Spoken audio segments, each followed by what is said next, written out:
Today I fucked up by suggesting to play DND with cute acquaintance. This did happen today. I, 23 am in a relatively small master's program, think graphic design, digital marketing, at my university, and there's this girl I've gotten to know that is super awesome.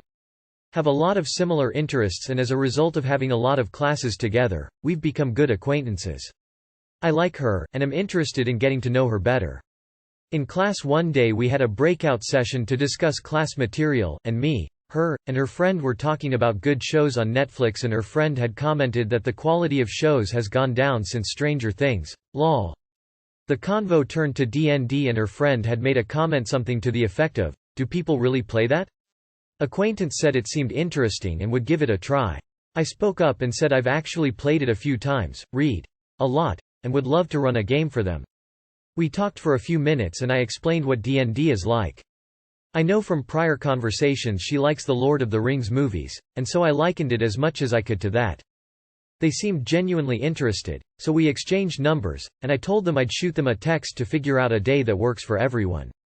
This happened earlier this week on Tuesday. I made a group chat that day and shot both a message, explained there's some setup required, but as long as you show up we'll have a good time. If you're familiar with DND, I explained barebones character creation. Pick a class, race that sounds interesting, name them, and write up a cool backstory for your character. We're in a program related to digital marketing, and since I want to appear as non-nerdy as possible, I told them it'd be neat and useful if they made mood boards and sent them to me so I can get a feel for their characters when I make their character sheets. That way I do all the boring rule-size stuff for their characters. They agreed and said they'd send it on Saturday. We decided Sunday night works best for the session, since they're busy Saturday. Thursday we have class again. They said they're having fun coming up with ideas, and they're looking forward to Sunday. Today, Saturday, rolls around and I haven't gotten any updates from them. I shoot a text to the group chat, politely reminding them I'm ready for their characters whenever they are. They both text back and say they'll send them in a second. Her friend sends me her idea first. The details aren't important, but she sends like a headshot of a cool character she found on DeviantArt, 4 or 5 pictures for her mood board, and then sends a big fat text with an impressively written backstory. I'm looking at the pictures, rereading her backstory as I jot down some ideas as they come to me, trying to impress them as best as I can with this one shot. I'm in the middle of a big thought, trying to tie together her backstory with a compelling story that fits into a single night, when the acquaintance sends me a text. I see the multiple texts roll in, and make a note to give it a read once I finish the thought I was ironing out. Then a few more texts roll in, all caps. I read the preview of a couple and they are something to the effect of, "I made a mistake, please don't open these texts," and "Delete these texts please." She has always been really shy, and in class she is always timid to share her ideas and show her work to others. She is also the type of person, as I learned over the week, to send 4 or 5 texts back to back instead of one big message. My immediate reaction is she's embarrassed of what she wrote, she went hard on her backstory and doesn't want to come off as nerdy, too excited for DND. I thought it was cute, and wanted to reassure her, since she always has awesome creative ideas. I go to reply to her, and see she sent a huge long backstory. I don't read, skim any of it, because my brain is still working on this other idea with her friend's character.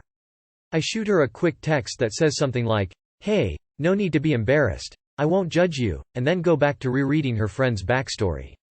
Silence from acquaintance. Then I get a text like 5 minutes later from her friend, and she says, "Delete those texts you perv, she didn't mean to send it to you."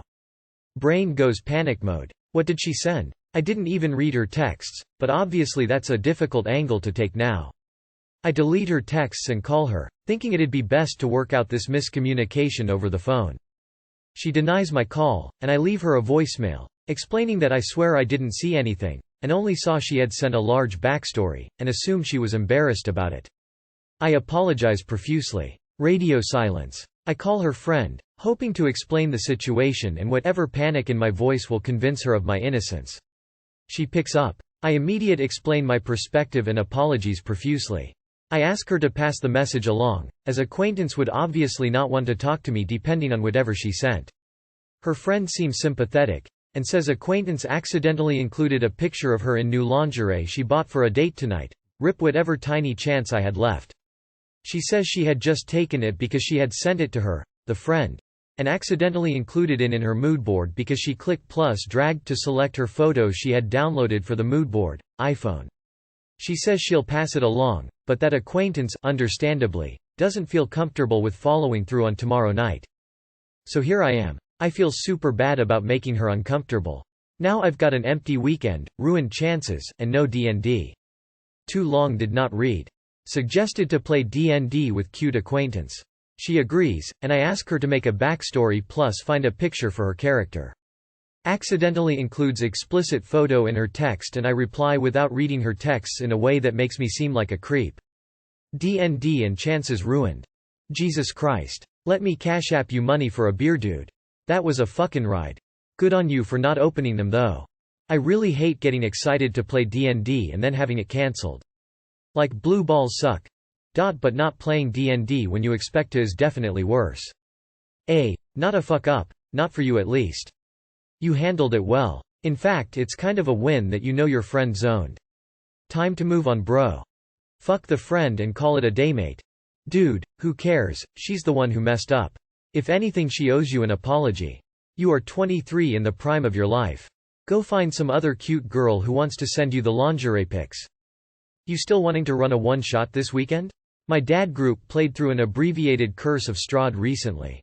This post was well written and makes me think you'd be a good DM. Post to a DND sub and get a group going. At least you could save the weekend with some playtime. Love when DND sneaks into non-DND related subs. You're a good person for deleting those messages. I would talk to them in person in class and explain again. She'll get to read your expressions in person and hopefully will be able to tell it really was a mistake. Sorry your DND game didn't take off. To go against a commenter, it could have been a good way to get to know someone to see if you actually like them for more than just looks and class time. I've only taken up DND in the last 2 years, but honestly it's a good bonding experience. You did the right thing by not opening those messages. No guarantee she'll ever believe you, but you know you didn't. Salvage what you can and move on. Keep the friends open because they're more important and more fun in the long run than any random date. Today I fucked up by walking in on my wife in the bathroom. Unlike most, this happened today. Last night, my wife decided she'd finish the vodka that had been sitting in the kitchen for a few weeks.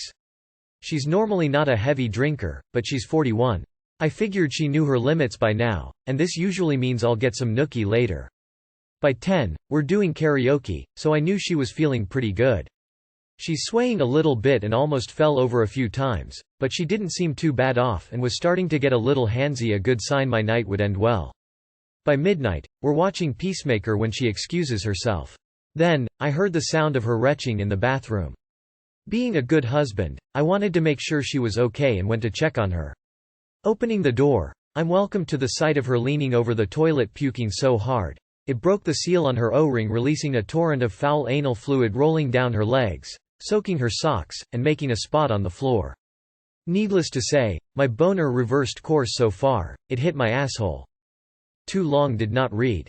I walked in on my wife puking so hard, she shit in her socks, ruining an otherwise wonderful evening. She shit in her socks, I'm gonna remember that. I've had to clean a similar mess before, it's funny now because I just threw out the rug. I feel sorry for your wife in this scenario. O-ring? I've never heard that used as a term. Number of drinks required to make my wife super fun and handsy, 5. Number of drinks required to make my wife turn into a vomiting mess, 5.1. Hey, it could have been worse, she could have been vomiting so hard she broke the O-ring of the toilet. My boner reversed so hard it hit my asshole, foul anal fluid rolling down her legs. Imagine those without context. Poor thing. I'd be so humiliated. Don't even know if I could look hubby in the eyes ever again. Today I fucked up getting a friend hired at my workplace. Someone learn from my mistake. Think it over again and again before recommending a friend to work where you do. A friend of mine was broke and looking for work. We were hiring, so I passed along the resume and they hired the so-called friend. That person allegedly used a fake COVID vaccine card. I was pissed off when I heard about this because I don't think that's right. It's fine if you don't want to get vaccinated, but to lie and use a fake vaccine card is just dirty. That was the first red flag. Then they didn't show up their first week.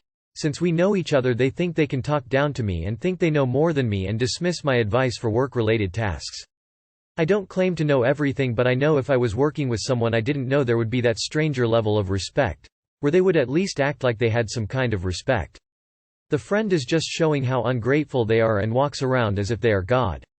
Now I have to work with someone who is insecure and tries to show dominance. Little things like putting their feet up on the desk like they own the place and acting like a horny teenager when they see a woman's shadow. Just so unprofessional and disgusting. Anytime I call out things the friend does wrong, I am met with a hostile response. I'm really embarrassed. If I had known what an asshole they turned out to be, I would not have recommended them. I gave them the benefit of the doubt since I've known them for some time. Now I realize that maybe I don't even consider them a friend. The level of disrespect is just out there. I've been training them and passing along helpful knowledge only to be told the advice is bad. At this point, I don't even consider this person a friend anymore, and I'm hoping they quit soon, and I'm looking for another job. Definitely a big learning moment. Too long did not read. Got a friend, hired only to find out they are an inconsiderate, selfish person who thinks they know better and believes are alpha.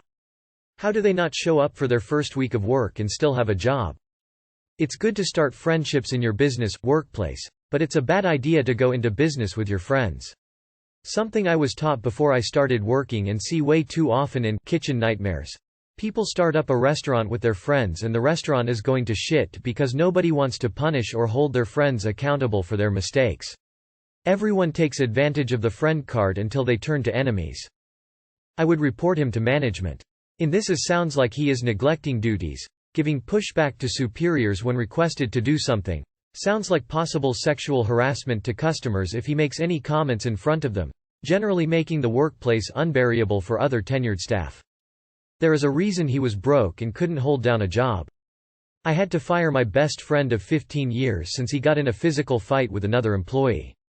Most awkward life situation I've ever been in. We are still friends, but we had a rough patch after that. Happens to the best of us. Get him fired somehow. Wow. He definitely needs to be put in his place. You helped him and he took your kindness for weakness. Fuck that man. I've been training them. Can't you report that they're untrainable, incompetent and a bad fit to your boss? If you're not bothered about maintaining the friendship, then be their supervisor, trainer and treat them the same way you'd treat any other SS hole. Why should you have to move jobs?